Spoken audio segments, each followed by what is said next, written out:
প্রতি বছর ক্যালেন্ডারে মে মাস আসার আগেই একটা প্রস্তুতি শুরু হয়ে যায় বিশ্বজুড়ে। কতটা কাজে দেয় সে প্রস্তুতি এ আলাপে যাবই না আমরা।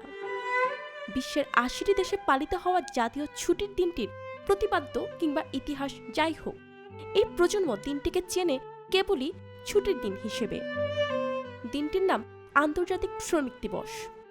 অনেকে মেনে নেন মে দিবস হিসেবেও।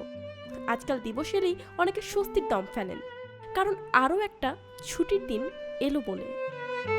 বিস্তর ইতিহাস থাকা দিবসটার ইতিকথা কার অজানা।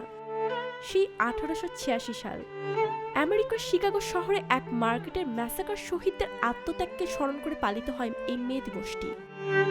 এই যে বর্তমানে বসে অতীতে ডুব মেরে ইতিহাস জেনে আসা আমরা কেন যেন ভুলতে বসি আজকের বর্তমানটাও আগামী প্রজন্মের জন্য ইতিহাস। আর এই সম্ভাব্য ইতিহাসে ঠিক কি রেখে যাচ্ছি আমরা?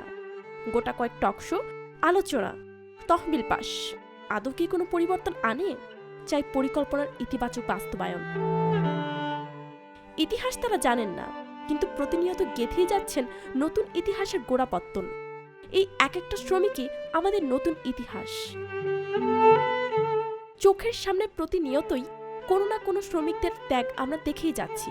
ভাবতে অবাক লাগে এই দিবস তাদের জন্যই। আর তাদের অবস্থা থাক, এই বেলায় বরং আমরা কিছু না বলি।